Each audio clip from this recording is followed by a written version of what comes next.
Hello my dear learners, आज हम फिर से एक नई वीडियो के साथ मिल रहे हैं जो कि हमारी होने वाली है इंटरप्रिटेशन पार्ट वन। तो पार्ट वन मैंने इसलिए बोला है क्योंकि हम ये एक श्रृंखला लेके आएंगे जिसमें हम इंटरप्रिटेशन ऑफ स्टैट्यूट्स को बेसिक से फ्रॉम द स्क्रैच लेके चलेंगे और ये आपका एडवांस तक जाएगी। ये सभी उन लोगों के लिए हेल्पफुल होगी जो LLB BLLB के छात्र हैं या जो किसी कॉम्पिटेटिव एग्जाम्स की प्रिपरेशन कर रहे हैं। तो ये वीडियो बहुत ही इंफॉर्मेटिव होने वाली है, वीडियो में अंत तक बने रहें। तो सबसे पहले हम ये देखते हैं कि हम इसमें आज की वीडियो में एग्जैक्टली पढ़ने क्या वाले हैं, समझने क्या वाले हैं। तो हम इसमें सबसे पहले मीनिंग देखेंगे इंटरप्रिटेशन की, डेफिनेशन देखेंगे जो वेरियस जूरिस्ट ने इसके रिगार्डिंग जो डेफिनेशंस दी हैं, एंड ये ऑब्जेक्टिव क्या है, इसका उद्देश्य क्या है इंटरप्रिटेशन का और ये क्यों की जाती है, हम ये भी समझने की कोशिश करेंगे। तो बिना किसी वक्त की देरी के चलते हैं अपनी वीडियो की तरफ। तो सबसे पहले हम देखेंगे ओरिजिन क्या है। किसी भी सब्जेक्ट को, किसी भी विषय को पढ़ने से पहले हमें सबसे पहले ये समझना चाहिए कि इसका ओरिजिन कहाँ से हुआ है और हम इसे क्यों पढ़ रहे हैं। अगर ये आपके माइंड में क्लियरिटी हो जाती है, ये क्लियरिटी आ जाती है, तो किसी भी विषय को पढ़ने में रुचि दोगुनी हो जाती है। तो देखते हैं कि ये जो हमारा वर्ड जो इंटरप्रिटेशन है, जो वर्ड इंटरप्रिटेशन है, इसको लैटिन भाषा के, कौन सी भाषा के, लैटिन भाषा के एक वर्ड इंटरप्रिटारी से लिया गया है, जिसका मतलब होता है एक्सप्लेन करना, एक्सपाउंड करना और अंडरस्टैंड करना। एक्सप्लेन क्या होता है, किसी भी चीज़ को अंडरस्टैंडेबल बना देना, क्लियर कर देना, आपका एक्सप्लेन होता है।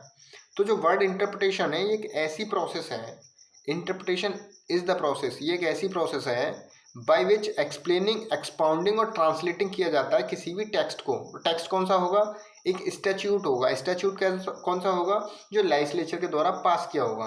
अब ये लेजिस्लेचर क्या है, तो हमारा जो कंट्री है वो डेमोक्रेटिक कंट्री है। डेमोक्रेसी में बेसिकली 3 पिलर मेन माने जाते हैं। एक होती है आपकी विधायिका, जो आपके लॉज को बनाती है, जो विधि का निर्माण करती है। दूसरी आपकी होता है एग्जीक्यूटिव, जिसका काम होता है लॉज को इम्प्लीमेंट करना, विधि को इम्प्लीमेंट करना सही तरीके से। तीसरी होती है हमारी न्यायपालिका। न्यायपालिका का काम जब शुरू होता है, when ever a dispute comes before it, जब भी कोई डिस्प्यूट अराइज होगा तब हमारी न्यायपालिका, जो विधायिका ने लॉ बनाया था, जो विधि बनाई थी, उसको इंटरप्रेट करती है। तो आप ये समझ गए होंगे कि इंटरप्रिटेशन किसके द्वारा किया जाता है। तो ये आपका बेसिकली कोर्ट्स के द्वारा किया जाता है। किसके द्वारा किया जाता है, कोर्ट्स के द्वारा किया जाता है। ये आपका इंटरप्रिटारी से लिया गया है और ये जो प्रोसेस होती है कोर्ट्स के द्वारा की जाती है। इसमें क्या होता है, उसको समझना होता है, किसको, स्टैट्यूट्स को। उसके बाद हम देखते हैं कि what exactly the interpretation is, interpretation है क्या एग्जैक्टली। तो this basically involves an act, ये एक ऐसा एक्ट है जिसके द्वारा क्या करते हैं, discovering a true meaning of the language, एक ट्रू मीनिंग समझने की कोशिश करते हैं। किसकी ट्रू मीनिंग, स्टैच्यूट की। स्टैच्यूट की ट्रू मीनिंग को समझने की प्रोसेस को आपका इंटरप्रिटेशन कहते हैं। उसके बाद हम देखते हैं कि ये किया क्यों जाता है, इसके पीछे का उद्देश्य क्या है। आप देखेंगे अगर कोर्ट स्ट्रगल कर रहा है, if the court struggle to promptly and accurately understand the law, अगर कोर्ट किसी भी लॉ को समझने में, ये सही व्यवस्थित तरीके से समझने में अगर उसको स्ट्रगल हो रहा है, अगर कोई डिफ़िकल्टी महसूस कर रहा है, तो इससे क्या होगा, it can result in delays, इससे डिलेज आएंगी। किस में डिलेज आएंगी, जो प्रोसीडिंग्स चल रही हैं। और उन डिलेज की वजह से क्या होगा, आपका बोथ प्लेंटिफ और डिफेंडेंट दोनों पार्टीज़ को टाइम कंज्यूम होगा, उससे टाइम बहुत ज़्यादा वेस्ट होगा। इससे क्या होगा, इससे जुडिशियल सिस्टम से भरोसा उठेगा लोगों का। इसलिए कोर्ट को इंटरप्रिटेशन करनी पड़ती है स्टैच्यूट की, ताकि जो डिस्प्यूट्स आए हैं, जो डिस्प्यूट अराइज हुए हैं, वो रिजॉल्व हो सकें। ये जो प्रोसेस होती है, this process is commonly adopted by the courts, ये प्रोसेस अडॉप्ट की जाती है कोर्ट्स के द्वारा। और इसमें करना ही होता है for determining the exact intention. Court इसमें एग्जैक्ट इंटेंशन समझता है, किसकी, लेजिस्लेचर की। विधायिका ने जो लॉ बनाई थी उसके पीछे का उद्देश्य क्या था, उस उद्देश्य को समझते हुए कोर्ट आपका इंटरप्रिटेशन करता है। क्योंकि जो ऑब्जेक्टिव होता है वो कोर्ट का, केवल वो लॉ को रीड करना नहीं होता। The objective of the court is not only merely to read the law but is also to apply it in a meaningful manner. Court का कार्य यहीं समाप्त नहीं हो जाता कि वो लॉज को रीड करे और उनको एज इट इज फॉर्म में आपका अप्लाई कर दे, नहीं। उसका काम ये होता है कि उसको मीनिंगफुल मैनर में सही व्यवस्थित तरीके से अप्लाई करे। केस टू केस बेसिस पे स्टैट्यूट को समझना होता है कोर्ट्स को, ताकि इससे लोगों को वेलफेयर ज़्यादा से ज़्यादा हो सके। It also use to ascertain the actual connotation of any act or document within the actual intention of the legislature. वहीं पर कोर्ट को ये भी ध्यान में रखना होता है कि इससे लेजिस्लेचर की जो इंटेंशन थी वो वायलेट ना हो जाए। उसके बाद हम डेफिनेशंस की तरफ बढ़ते हैं। तो वेरियस जूरिस्ट ने डेफिनेशंस दी हैं। सबसे पहले हमारा नाम आता है सालमन जी का। सालमन जी कहते थे कि इंटरप्रिटेशन एक ऐसी प्रोसेस है, interpretation is the process by which the court seeks to ascertain the meaning of the legislature. ये एक ऐसी क्रिया है, इसके द्वारा कोर्ट क्या करता है, एसर्टेन करता है, निश्चित करता है कि जो इंटेंशन थी लेजिस्लेचर की वो क्या है, लेजिस्लेचर की जो मीनिंग है उसको क्लैरिफाई करने की कोशिश करता है थ्रू द मीडियम, उस माध्यम के द्वारा जो अथॉरिटेटिव फॉर्म्स में है, विच इट इज़ एक्सप्रेस, जो लेजिस्लेचर के द्वारा एक्सप्रेस किया गया है। उसके बाद हम देखते हैं, ये तो आपकी इंटरप्रिटेशन की प्रोसेस है, उसकी डेफिनेशन को सालमन जी के द्वारा बताने की कोशिश की गई है। वहीं पे हमारे जो दूसरे जूरिस्ट हैं ब्लैकस्टोन, वो ये बताने की कोशिश कर रहे हैं कि इसको किया कैसे जा सकता है। दोनों डेफिनेशन अलग अलग हैं। पहली डेफिनेशन इंटरप्रिटेशन की मीनिंग बताने की कोशिश कर रही है कि इंटरप्रिटेशन होता क्या है। दूसरी डेफिनेशन ये बताने की कोशिश कर रही है कि इसको किस तरीके से किया जा सकता है, मेथड क्या होगा। तो ब्लैकस्टोन कह रहे हैं कि the most fair and rational method of interpreting a statute is by exploring the intention of legislature. किसी भी स्टैट्यूट को इंटरप्रेट करने का फेयर एंड रेशनल मेथड होगा कि एक्सप्लोर करें। क्या एक्सप्लोर करें, लेजिस्लेचर के इंटेंशन को थ्रू द टेक्स्ट के द्वारा, सब्जेक्ट मैटर के द्वारा and the reason of law के द्वारा। ब्लैकस्टोन जी ये कहना चाह रहे हैं कि सबसे अच्छा फेयर और रेशनल मेथड इंटरप्रेट करने का एक स्टैट्यूट को ये होगा कि कोर्ट इंटेंशन को समझे, किसकी को, लेजिस्लेचर के इंटेंशन को समझे। और वो इंटेंशन समझी कैसे जाएगी, थ्रू द टेक्स्ट के द्वारा। और टेक्स्ट किस में लिखा हुआ होगा, वो आपका स्टैट्यूट के अंदर लिखा होगा। सब्जेक्ट मैटर को समझें और रीजन ऑफ लॉ को समझें। उसके बाद हम देखते हैं objective of interpretation of statute क्या है। उससे पहले समझने से पहले objective of interpretation of statute, हम थोड़ा सा स्टैट्यूट समझना चाहेंगे। स्टैट्यूट होता क्या है, इसका थोड़ा सा आइडिया होना बहुत ज़रूरी है। स्टैट्यूट जो होती है वो विल होती है लेजिस्लेचर की। अभी हम ये कह रहे थे आपके कि एग्जैक्ट इंटेंशन को समझना आपका इंटरप्रिटेशन होता है। इसमें कोर्ट क्या करता है, टू सीक, टू डिस्कवर और to find out the intention of the legislature. Court इसमें डिस्कवर करने की कोशिश करता है, फाइंड आउट करने की कोशिश करता है exact meaning and the intention of the legislature को। तो ये, और लेजिस्लेचर की इंटेंशन किस में लिखी हुई है, किस फॉर्म में होती है, वो स्टैट्यूट के फॉर्म में होती है। स्टैट्यूट होता क्या है, स्टैट्यूट जो होती है वो विल होती है लेजिस्लेचर की, जो रिटन फॉर्म में होती है। इसमें इट में हैव फॉलोइंग पर्टिकुलर्स, उसमें कुछ इस तरीके की चीज़ें दी हुई होती हैं जो मैं आपको सीक्वेंशनल मैनर में ही बता रहा हूँ। एक एक्ट होता है, एक अधिनियम होता है, जिसमें आपका उस एक्ट का शॉर्ट टाइटल होगा या लॉन्ग टाइटल होता है। उस एक्ट में प्रियम्बल भी दिया होता है, मार्जिनल नोट्स होती हैं, प्रोवाइजोस होती हैं, इलस्ट्रेशंस होती हैं। एग्जांपल आप ले सकते हैं, जैसे इंडियन कॉन्ट्रैक्ट एक्ट है। इंडियन कॉन्ट्रैक्ट एक्ट क्या है, आपका स्टैट्यूट है। किसके द्वारा पास हुआ है, विधायिका के द्वारा पास हुआ है। अब हम समझेंगे कि उद्देश्य क्या है इंटरप्रिटेशन का। पहला और सबसे मुख्य उद्देश्य होता है लेजिस्लेचर की इंटेंशन को समझना। आप ये समझ गए होंगे कि इंटरप्रिटेशन क्यों की जाती है, क्योंकि कोई ना कोई डिस्प्यूट जुडिशरी के सामने होता है। कहीं ना कहीं जुडिशरी को ये निर्धारित करना होता है, न्याय सर्व करना होता है, उसके लिए उसको स्टैट्यूट को समझना होता है। तो सबसे पहला और मुख्य उद्देश्य ये होता है इंटरप्रिटेशन ऑफ स्टैट्यूट का, कि वो अंडरस्टैंडिंग करे क्या, इंटेंशन ऑफ द लेजिस्लेचर। ये इंटेंट जो वर्ड है, इंटेंशन जो वर्ड है, ये मेन वर्ड है। अगर इसको समझ गए तो ये पूरी वीडियो, पूरा का पूरा लेक्चर आपको समझ आ जाएगा। तो जो मेन गोल होता है इंटरप्रिटेशन का, वो क्या होता है, interpretation is to comprehend what the law makers intended. जिस टाइम पे लॉ मेकर्स जो थे, जो लॉ फ्रेमर्स थे, जो लॉ फ्रेम कर रहे थे, उनकी इंटेंशन क्या थी, उसको समझना आपका इंटरप्रिटेशन का मुख्य उद्देश्य होता है। When they made and passed a law, this involves analyzing the language used in the statute।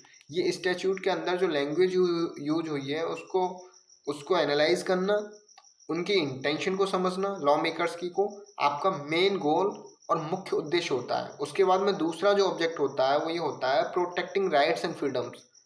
Rights and freedom को प्रोटेक्ट करना भी एक ऑब्जेक्टिव होता है इंटरप्रिटेशन ऑफ स्टैट्यूट का, क्योंकि कोर्ट का काम एज आई प्रीवियसली मेंशन कि केवल लॉज को रीड करना नहीं होता, बल्कि सही और व्यवस्थित तरीके से रीजनेबल मैनर में उनको इम्प्लीमेंट करना भी होता है। तो statutory interpretation should also prioritise safeguarding individuals right and liberties. ये क्या करती है? प्रायोरिटाइज करती है, सेफगार्ड करती है इंडिविजुअल के राइट्स एंड लिबर्टीज को। ये it entails interpreting a laws in a manner that does not unreasonably infringe. ये ध्यान रखती है कि कोई भी अनरीजनेबली राइट्स को इन्फ्रिंज ना कर दे, पीपल्स की जो लिबर्टी है या राइट्स हैं उनको कर्टेल ना कर दे। एग्जाम्पल हम देखते हैं, a court might interpret a statute in a way that minimise its impact. जब कोर्ट इंटरप्रेट करती है तो वो ये ध्यान में रखती है कि मिनिमाइज होना चाहिए, कम से कम इम्पैक्ट हो ऑन द इकोनॉमी, इकोनॉमी पे कम से कम इम्पैक्ट हो, और प्रमोट करे किसको? वेलफेयर को। किन के वेलफेयर को? लोगों के वेलफेयर को। उसके बाद तीसरा इसका उद्देश्य होता है achieving the purpose and to erase the ambiguity of the statute.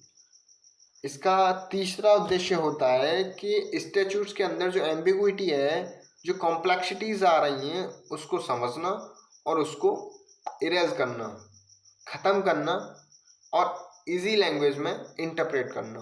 Once we have determined the intent, the next objective is to ensure. जब डिटरमाइन कर लेगा इंटेंशन को, तो उसका नेक्स्ट जो उद्देश्य होगा, जो आगे वाला उद्देश्य होगा, वो ये होगा कि वो इंश्योर कर सके कि स्टैट्यूट का पर्पस जो हो रहा है वो फुलफिल हो पा रहा है या नहीं हो पा रहा। जिस उद्देश्य से स्टैट्यूट को लाया गया था वो पर्पस फुलफिल हो पा रहा है, नहीं हो पा रहा। This means interpretation in a way that aligns with the goals intended by the law makers.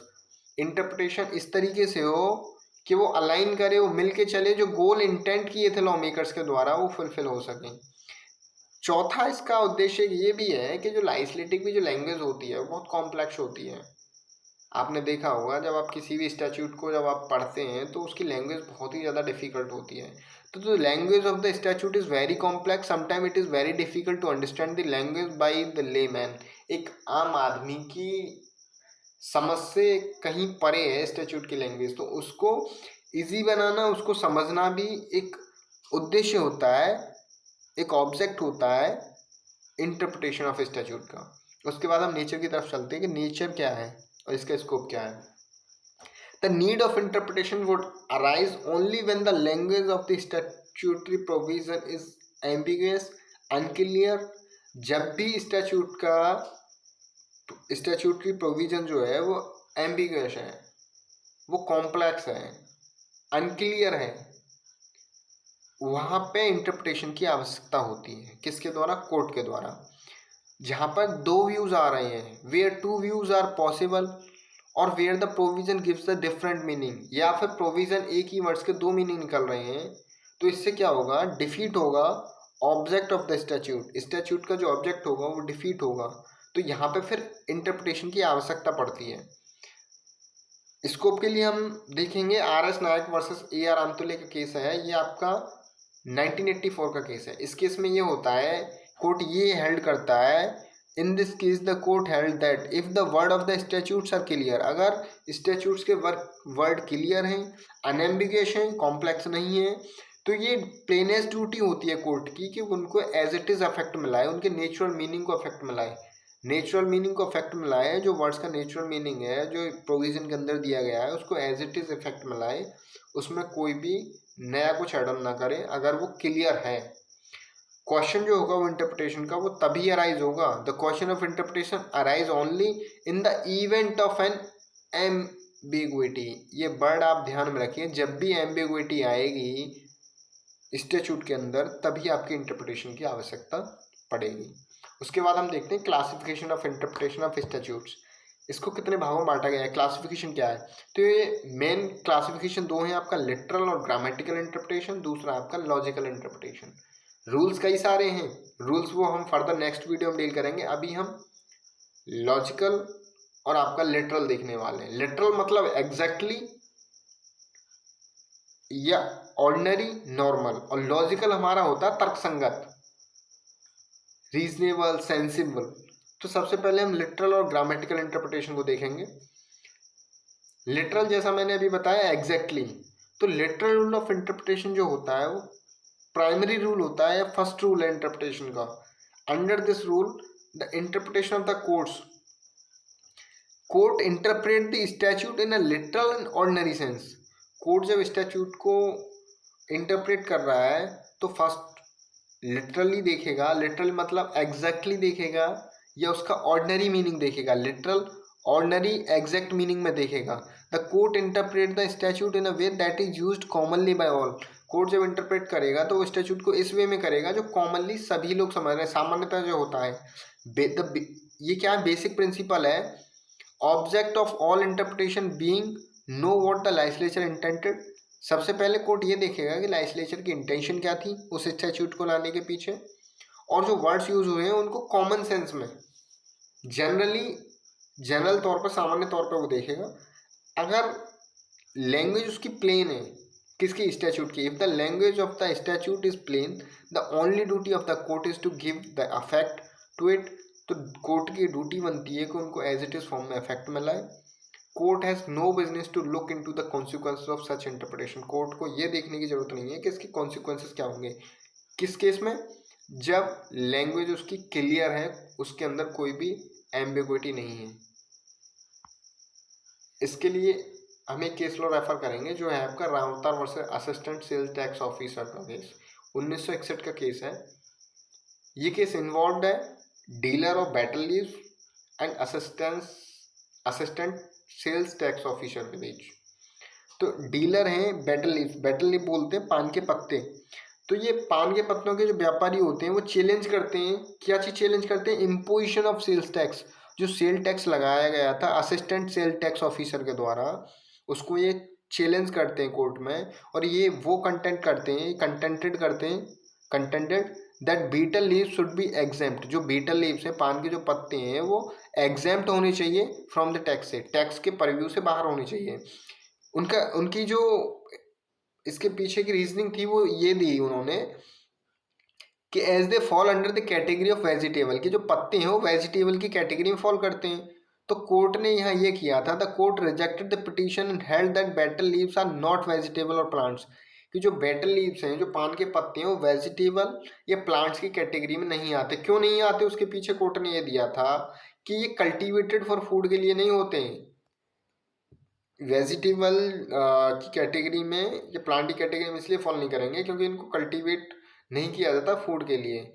इनको जनरली सामान्यतः किस चीज़ के लिए यूज़ किया जाता है पान के पत्तों को, ऑब्वियसली पान मसाला के लिए, पान के लिए। तो इसलिए कोर्ट ने एम्फेसिस्ड किया that the word vegetable should be interpreted in its popular sense, not in a technical और बॉटनिकल सेंस। वेजिटेबल को पॉपुलर सेंस में ही हम डील करेंगे, इसको टेक्निकल या बॉटनिकल सेंस में नहीं जाएंगे कि आपका ये जो है बेटल लीव्स जो हैं ये आपकी बॉटनिकल सेंस में देखें तो ये प्लांट से एक्सट्रैक्ट हो रही है, प्लांट से आ रही है, तो फिर इसको उसमें डाल देते हैं, वेजिटेबल कैटेगरी में डाल देते हैं। ऐसा नहीं होगा। इसको कॉमन तौर पे हम देखेंगे, ऑर्डिनरी सेंस में देखेंगे। नॉर्मली पान का पत्ता यूज में किस में आता है, तो वो आपका पान मसाले में आता है। पान जो बनता है आपका मार्केट में जो सेल होता है उसके लिए होता है, कोई सब्जी तो इनसे बनाता नहीं है। तो इसलिए आपका ये टैक्स से एग्जेम्प्ट नहीं होगा। अपना ये पिटीशन जो थी वो रिजेक्ट कर दी जाती है कोर्ट के द्वारा। उसके बाद आते हैं हम लॉजिकल इंटरप्रिटेशन पर।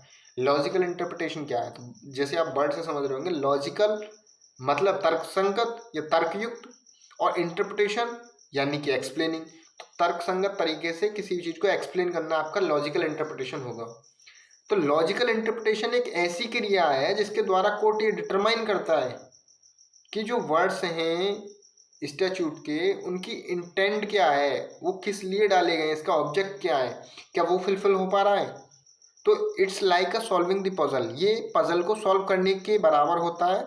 इसमें कोर्ट अंडरस्टैंड करता है what the words are trying to say, जो वर्ड्स हैं वो क्या कहना चाह रहे हैं। कभी कभी कोर्ट क्या करता है, बियॉन्ड द ऑर्डिनरी मीनिंग और beyond the literal meaning court चला जाता है इंटरप्रिटेशन करते टाइम। तो लॉजिकल इंटरप्रिटेशन जो होती है वो तर्क संगत होती है। इसको हम अभी फर्दर नेक्स्ट वीडियो जब लेके आएंगे तो उसमें रूल्स समझेंगे बहुत सारे और उनको इन डेप्थ एनालिसिस करेंगे। तो थोड़ा सा रिकैप करते हैं। रिकैप में हम देखेंगे कि आज हमने देखा कि इंटरप्रिटेशन क्या होता है, ये किसके द्वारा किया जाता है, तो ये कोर्ट्स के द्वारा किया जाता है, हायर कोर्ट्स के द्वारा। इसका ओरिजिन आपका लैटिन भाषा के इंटरप्रेटारी वर्ड से हुआ है। What exactly the interpretation is, ये एक प्रोसेस है जो कोर्ट्स के द्वारा की जाती है। कोर्ट्स के द्वारा की क्यों जाती है, उसके लिए हमने अभी देखा था कि कोर्ट स्ट्रगल करते हैं promptly accurately understand the law, तो इससे रिजल्ट होता है डिलेज में, इसलिए की जाती है ताकि लोगों का जुडिशरी से भरोसा ना उठे।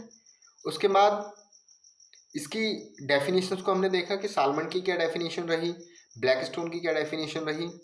उसके बाद हमने ऑब्जेक्टिव को समझा, इंटरप्रिटेशन ऑफ स्टैट्यूट का ऑब्जेक्टिव क्या है, तो इसके 4 मेन ऑब्जेक्टिव हैं। Understand the intent of the legislature, protecting the rights and freedom, तीसरा आपका achieving the purpose and to erase the ambiguity of the statute, legislative language. तो कंक्लूजन इसका ये है कि interpretation is the process by which court seeks, discover और to find out the intention of the legislature. आज के लिए इतना ही, बाकी आपसे मिलते हैं नेक्स्ट वीडियो में।